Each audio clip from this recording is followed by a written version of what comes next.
Selenium IDE is basically, installing the plugin into Mozilla Firefox. And the steps for installing the IDE are already there in the site. And this is how you manually add the Selenium IDE, add plugin and install it. So these are the steps which are there in the Selenium HQ documentation site itself. And they have shown some in detail things like what all commands are going to do, and they have explained it very nicely. So I'm just giving you the brief overview. We will be going into details about all this.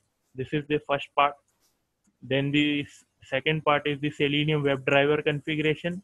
Now, Selenium WebDriver configuration is basically the main thing into Selenium automation. Selenium WebDriver configuration allows us to, create tests in these many types of programming languages of Java, C#, Python, Ruby, PHP, and Perl. Selenium WebDriver enables you to create automation code in these type of programming languages and enable you to automate the user actions that you do when you test an application manually, and you can always automate almost all of the test cases as per the application constraints with Selenium automation tool. As I have already said, we have about two types of automation. That one is web-based automation. The second is mobile-based automation. Nowadays, they have the securely add-in, which gives us the third type of automation, that is the desktop-based application automation as well.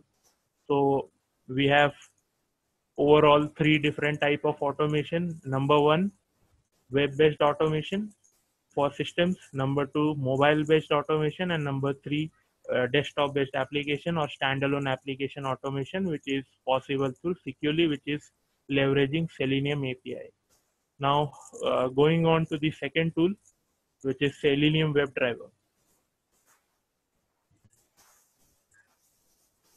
Selenium WebDriver is basically combination of some standard Selenium API commands which emulates your browser in the system. Whatever actions that you perform manually for testing a web application, you can call all those commands using Selenium WebDriver API standard functions like click, drag element, find element on the page. Just a small examples of all the actions that we can perform. For other example, you can take mouse hover on a menu, then clicking an item from drop down, selecting item from drop down, and many others. So all these actions can be performed using Selenium WebDriver automation tool.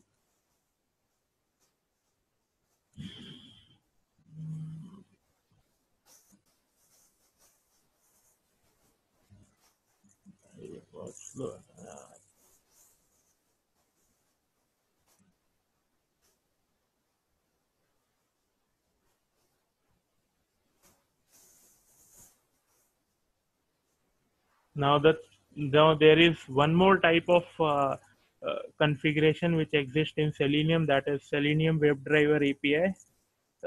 WebDriver API using Selenium grid configuration. Now, what is Selenium grid configuration?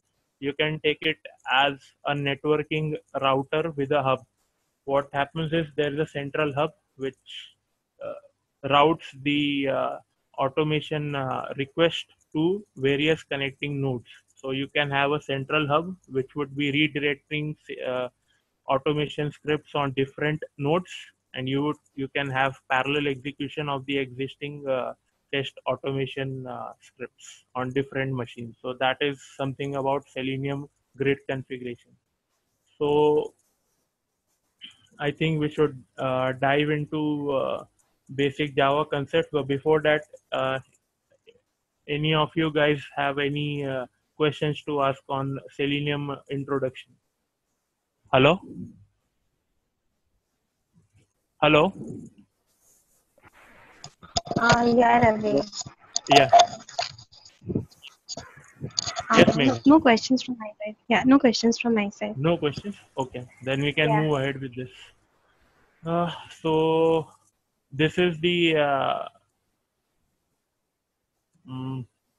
the roadmap for us today. Let's see if we can cover the topics for this roadmap, and we can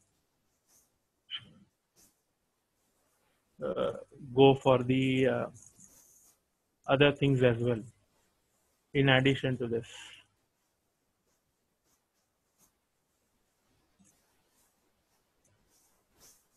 So this is the basic roadmap for us today. As I've shared you on the screen, brief introduction into Java, then creating a sample Java file from command line, and executing it, understanding how compile Java code compilation, and how what bytecode is, what JVM and JRE does, how it is different from C programming, and then creating classes and objects, understanding object-oriented programming concepts, and some basic conditional statements which we can execute into Java. That would be the roadmap for today.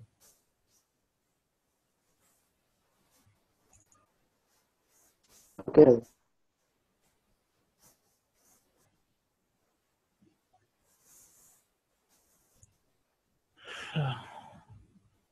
So let's go to the introduction for Java. It's a object-oriented programming languages having three major features: that it is simple, it is platform independent, and it has object-oriented programming in interpretation in it.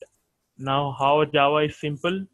The thing is that Java coding syntaxes are similar to C programming, so it is very easy to understand and user friendly.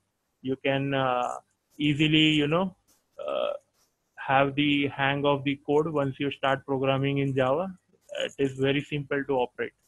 The other main concept is object oriented programming, that we would be, taking it into a good amount of detail. And the third is platform independent. Now, how Java is platform independent? When you compile your Java code, it is converted into a bytecode,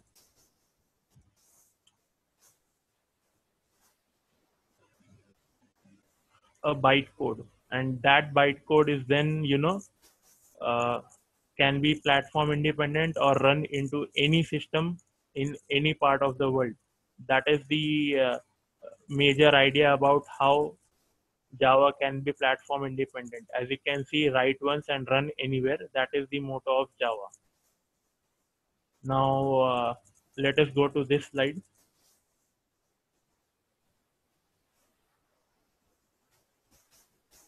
to understand things better. This is the Java program that we would be writing.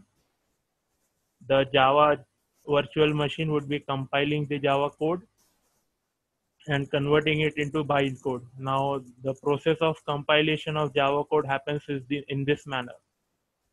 As you can see, the bytecode goes into Java interpreter and it is converted into machine understandable code, which is something different and we cannot understand. As in we have some specific languages that we speak, and if we encounter a foreign language, we are unable to interpret that language in the same manner. The machine cannot interpret the program code that we write in Java, but once that is converted into machine understandable code by Java interpreter, then it can execute all the commands that we have written in our source code. This is how the things work in Java. So platform independent, as I've already shown you in the slide, uh, the blocks. Platform independent advantage is basically the best, what you can say, the best thing that has come up when during the time of C and C++ programming, because they were not platform independent and user had to, uh, get stuck with those kind of programming. So the researchers, uh, just started with the uh, Java. It was originally, called Oak by the James Gosling of invention of language, and they later on Patrick Norton just discovered this type of programming language, which is having reliability and portability as the main feature for it. Now this is some timeline for the Java milestone, and we would not be looking into it. Now these are some of the important features that exist in Java. Number one, compiled and interpreted. It is the Java code that you write can be compiled and interpreted on any machine, platform independent as we have already seen, and portable. Object oriented programming, which is the major feature of Java, robust and secure. Uh, we will look into this feature later on. Distributed, familiar, simple, and install. We have already discussed how simple Java programming is. Multi-threaded and interactive. We can have multiple threads or processes running from a single program. That we would look into it sometime later in our next session. It is dynamic and extensible. Now this is our Java programming is scalable. We can right now create some objects and we can scale those objects with new features. So we would be looking into these features in our next session. Now what exactly JDK and JRE is, we would be looking into those parts. JDK is basically coming collection Java development kit, and it comes with a collection of tools that are used for developing and running Java programs. That is basically our Java code, which once we write this command Java C, we would be compiling our written Java code into bytecode. This bytecode is then converted into machine understandable code that would be in executed at runtime by the Java interpreter.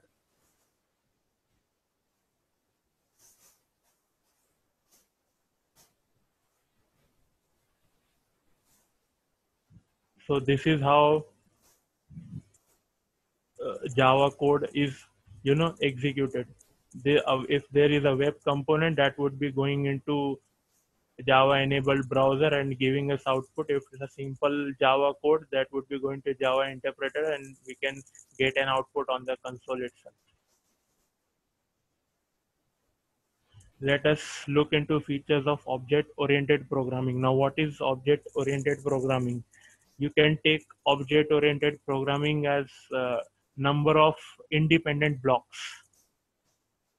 How number of independent blocks? As if they are, having no relations in between them. Those blocks would then, club into a single box, which would be the final application that we would be using for giving to the user for uh, utilization. So object oriented programming basically is dividing your application into different independent modules and then combining it so that each module is independent of the other, and there is very loose coupling in between those modules, so that whenever one module changes, the other module is uh, either not affected or affected in the minimal manner. So that is what the basic concept of object-oriented programming is. Now, object-oriented programming has four important features, though that is encapsulation, abstraction, inheritance, and polymorphism. Now, let us look into the first feature of object-oriented programming, that is encapsulation.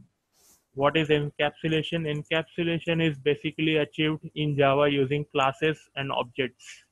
Whatever logic that you write inside a class, that can only be realized using an object. Now, object being an instance variable can call all the parameters, attributes, and functions defined in a class, and you can have all the actions that you want to uh, call from the objects.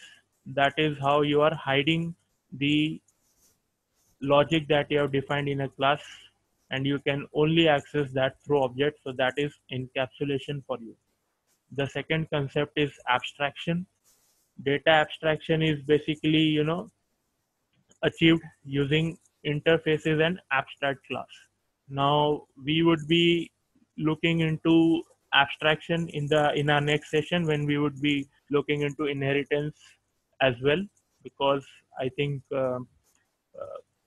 inheritance and abstraction go hand in hand. So we should be discussing these things in detail when we would be covering those topics simultaneously.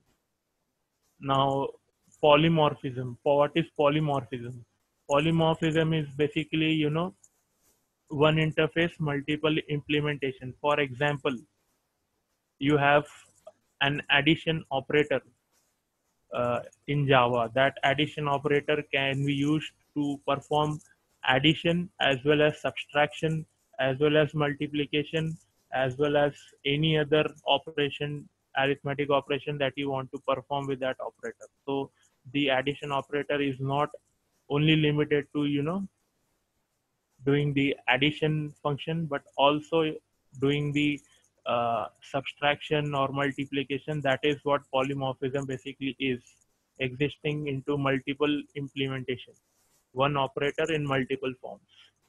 So as you see this small example, the shape, the shape can be elliptical, in rectangle or triangle.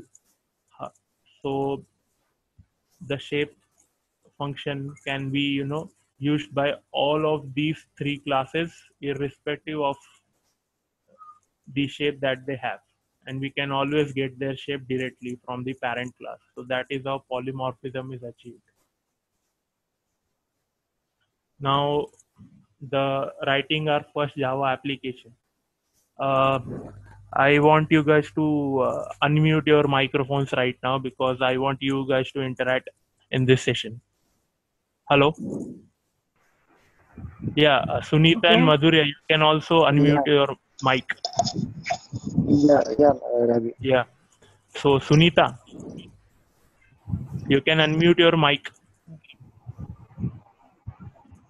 Hello. So what I want you guys to do is, if you have JDK installed in your machine right now. So Megha and Madhurya, do you have JDK in your machine right now?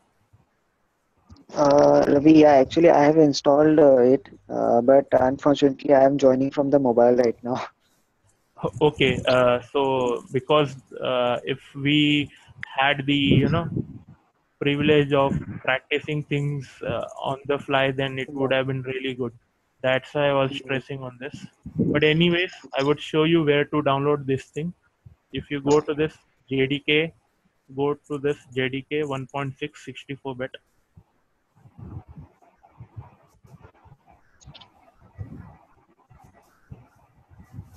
So Mega, do you have it in your system? Actually, the same problem today. No, that we are having some problem with the laptop, so we have joined from the mobile. From next time Okay. onwards, we will join from the laptop. Yeah. Okay. Yeah. So you uh, should have the latest version of JDK installed in your system, right? So okay. you, Yeah, yeah. Ravi, yeah. earlier I had Windows 7, but I think Okay. I'll be upgrading the Windows to Windows 8. So will it be fine? The same download, I'm doing it for the Windows 8 also. You have, yeah, you can download this. You just have to verify if it's a 64-bit or 32-bit system. That's it. Yeah, okay. So if it is a 32-bit system, you go for this one, Windows 8 x86. Okay. And if it is a 64-bit system, you should go for this Windows x64 version. Okay.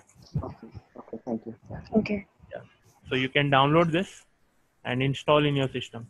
Go for the latest version, Java 1.8, because uh, Java 1.6 is obsolete now, and you cannot use the integrate IDE, Eclipse IDE, or NetBeans with 1.6, because it is not supported anymore. So I believe if you have Java 1.8 in your machine, that would be really good. So you guys please download this. x64 version Okay. if it's a 64-bit, or x86 version if it's a 32-bit. But my advice to you is, if it's a 64-bit system, go for this, because I think your Eclipse IDE won't support a 32-bit Java in your system. If you download this, this will also get installed in your system properly, but your Eclipse IDE won't support this 32-bit Okay. version. That is the problem. Okay. So this is the first step. Now, what if you guys can also download Notepad++ in your system, that would be again, the better thing. Let me just share my desktop to you guys instead of sharing the one application. So if you go to internet, go for Notepad++. In case you don't have Eclipse IDE, you can download this thing as well. Notepad++. You can download this.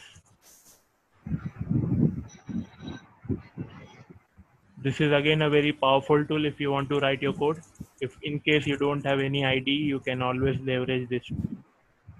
This will be very helpful to you. You can download this as Okay. well in your system. Notepad++, the latest version. Okay. Okay. Uh, So Ravi, fun. We need to download Java JDK. yes, just download And JDK. I would be demonstrating like how we start with the basic class using a Java file from the command okay. line first and then through IDE. Okay. So let us see like how we can execute the Java command from command prompt. So before that, you need to do two more things. Once you download this, you would have something like this in your C drive. Go to program files. There you would have a Java folder. You will have this Mm. JDK 1.8. Now what you have to do is, you have to go to your My Computer, go to Properties,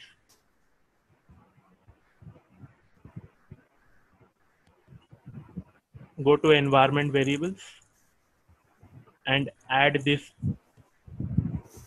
property called Java_home.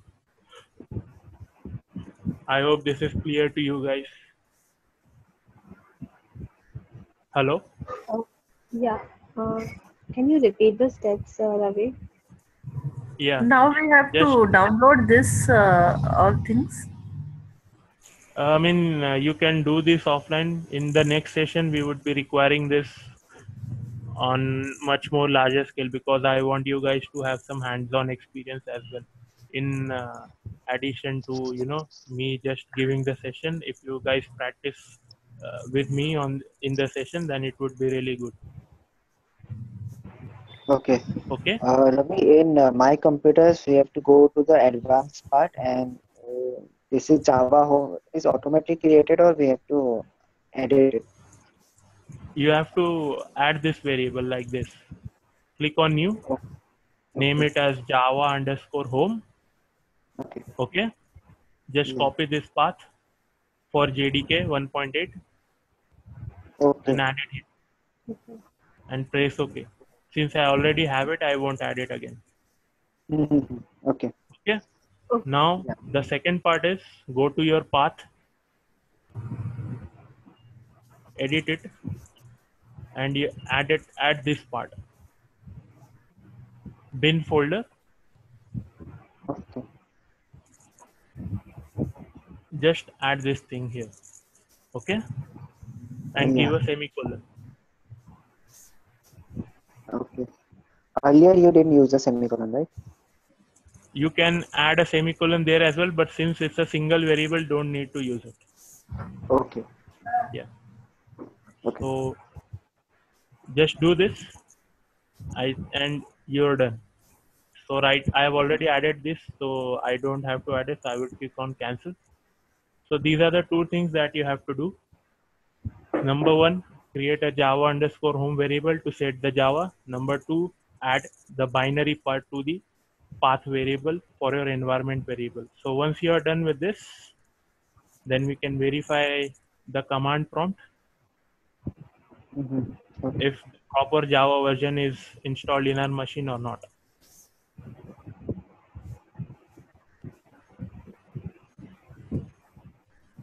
Open your command prompt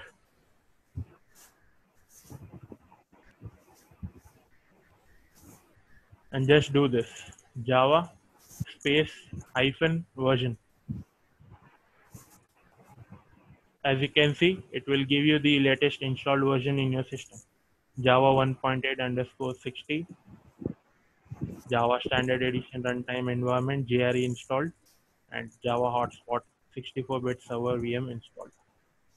This is a message that you would get for the installed Java version in your system. So any questions in setting up the Java in your machine? No, Ravi, that's Is fine. it? Fine, right? Yeah. Sunita, do you have any questions? No, please provide those links, download links from where you are downloading the Java and Oh, yeah, yeah. I mean, you can directly go to Google, just type this. You just have to do this. When you go to Google, just type this JDK 1.8 64-bit and you will get this. Once you do this, you will get this downloads link. The okay, top one, Java AC Development Kit 8 downloads Oracle. Go to this site and download the version appropriate for your system. okay, Okay? okay. Yeah.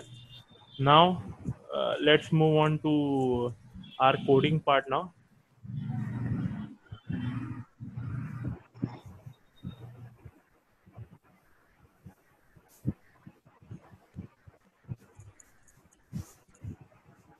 So, we will have a new file created over here.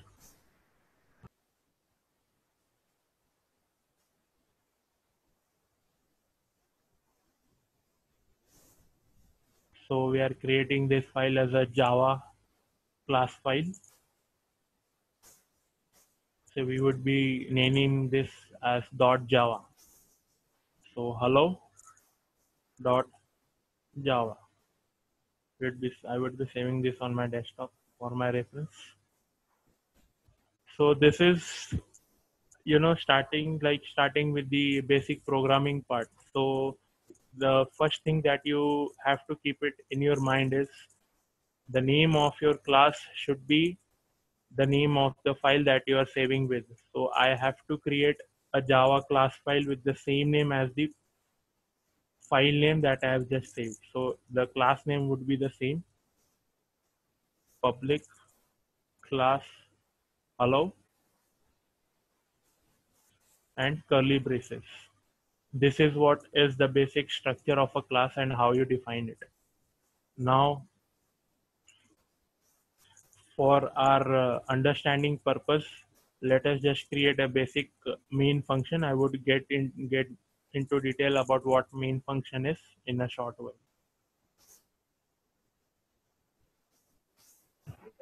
Ravi, Yeah, to create this class, you opened up the Notepad++, and yeah, then can you please once more give the instruction how do we create this new class? yeah. You can go to File, New. Okay. Okay. Yeah. Now Hmm. you can save as. Hmm. You can save it as all types. All Just give it right. any name. ABC. Dot. You have to take care that you name it as .java file. The name can be Okay. anything, but .java extension has to be consistent. Okay. Okay. Okay. And This then is from once the this is this is from the command prompt. So I'm showing it from Notepad++. You have to use this IDE as I've shown you on the screen. okay. Okay. This is just for understanding purpose how your written Java code is converted into bytecode and then executed in the command Hmm. prompt. So Okay. yeah.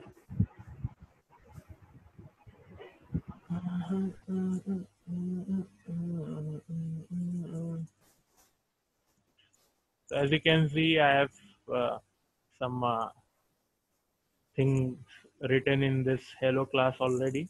We would not be printing all of this stuff. I'm just copying this right now.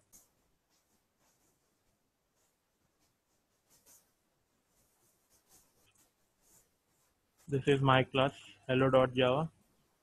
I would be just printing out this message, my name,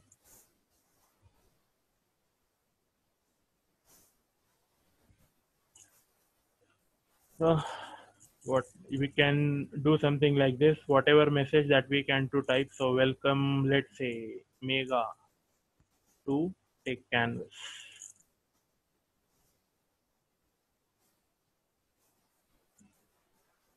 Techcanvass. So this is some basic, very basic function that we can create in Java using main.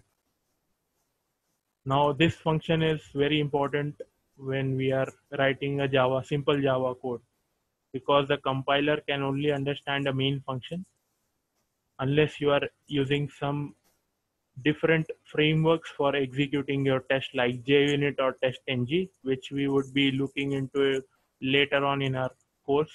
But right now we should understand that this is the thing which compiler understands, and whatever things that we write into this main function, the compiler will only execute it. And the rest of the part that we write in our class is irrelevant to the compiler. So you have to understand this. So any queries till now? Hello? Okay, so maybe let us move ahead. So what we have to do now is, since we have saved this file, now just go to your command prompt and navigate to that.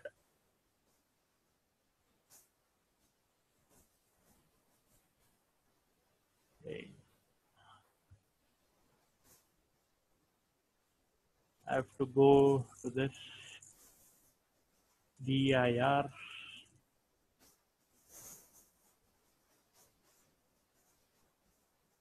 So there is a desktop folder. Let's go to then cd desktop. Right now I'm in the folder where this Java file is saved, as you can see.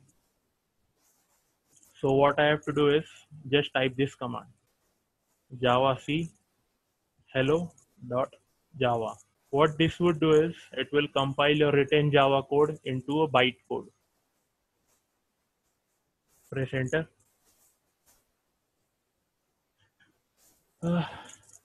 There seems to be some problem. So this slide is basically, showing you the action that would take place. So once you write this command java.c any class.java, it would create a class file for you. So once you create that, you would have a .class file generated in your folder. Right now this class file is there in my desktop. If you try to open that class file, what would happen is there would be a bytecode and you won't be able to understand what is there in the bytecode, because it's a machine understandable code that would be executed. So once you write java c, after that you just have to write java and the class name. If you see this part, java and the class name, no dot class. Once you execute this, the message that I have written in this file, that would be printed on the command line. Right now there seems to be some Java configuration issue, which we will look into this later on, but you have to write this command after this, java hello,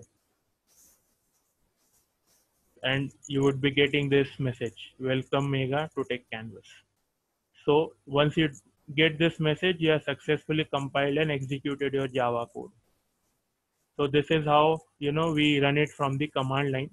But as professional developers, we always take help of integrated development environment, One of the most widely used IDEs for Java is Eclipse. You can download this Eclipse from the Eclipse home site. I'm showing that site to you right now. Eclipse Luna 64-bit. So you will get these results on the page. Go to this site.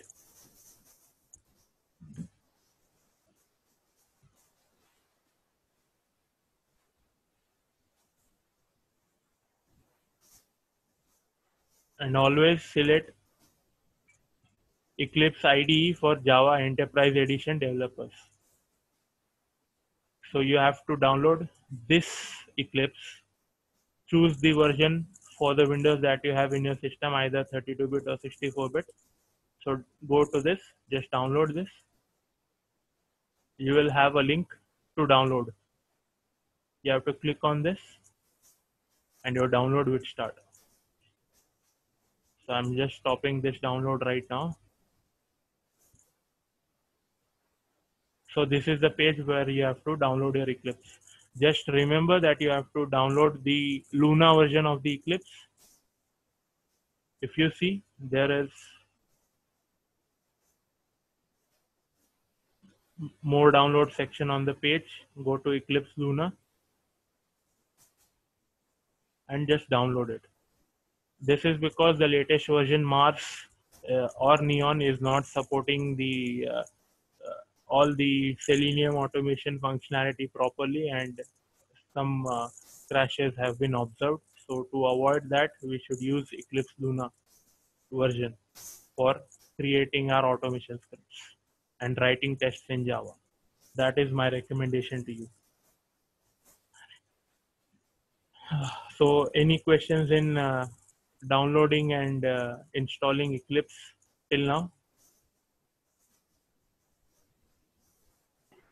Hello? We just need to, Ravi, we just need to go to this particular site and download the like Luna version. Eclipse Yeah. Luna version. Download the Luna version for the Eclipse.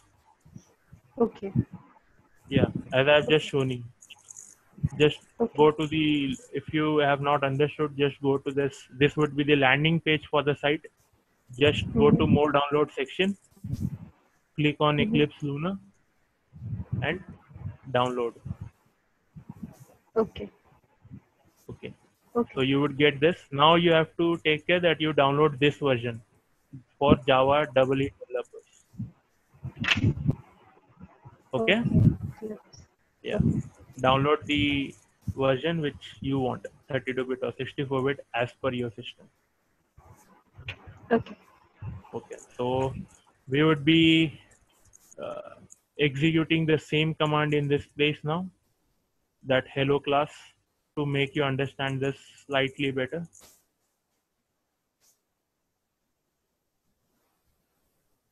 Start with Java.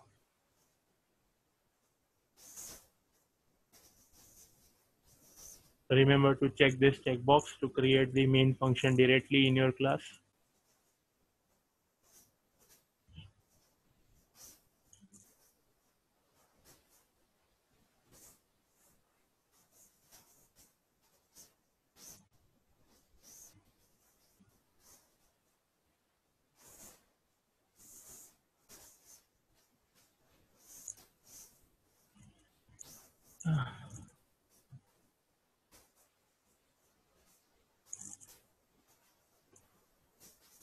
Now the advantage of using IDE is we don't have to, save the file in some format, then do all these commands.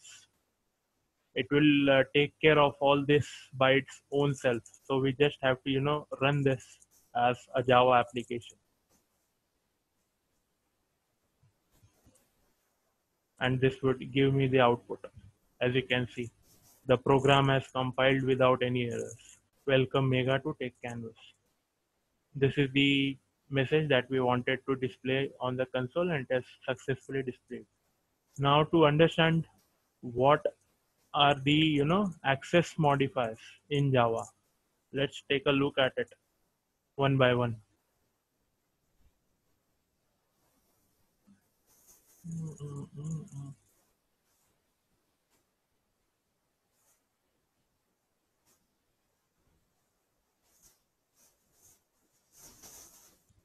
So let's understand like what is the basic class declaration. As we have already defined a hello class, the class is basically you define an access modifier, then you give the class keyword and the name of the class. It has to start and end with curly braces as clearly depicted in this slide. There has to be a main function which is understood by the uh, compiler, that it has to execute all the logic which is written inside the main method. Now, public keyword is an access specifier that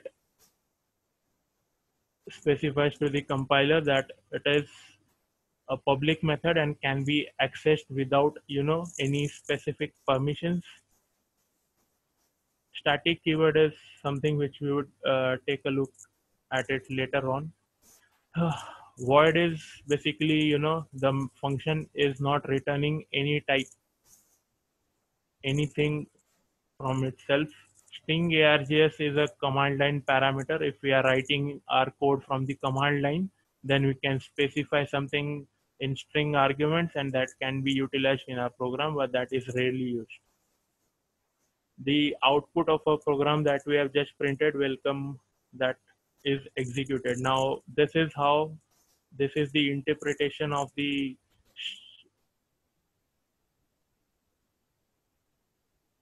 access modifier. This is the static keyword. Now static keyword is basically fixing a particular method specific memory into the system. When you compile your code, this will have a specific memory allocation in the system, and only a single copy of it would be retained in the system irrespective of the class object created or destroyed. That is what the thing is with the static keyword. Void is basically the return type of the function. What value is returned from this function, what value you can take away from this function is what this thing defines. Main is the main function. This thing tells the compiler that you have to execute the steps defined in the main function. So this is the statement that we wanted to print in the console, and it has successfully printed. So that's something basic about what Java class is. So guys, any questions till now? Hello? No, Ravi, it's clear from my side. Okay. Yeah, So Ravi, it's clear. hello?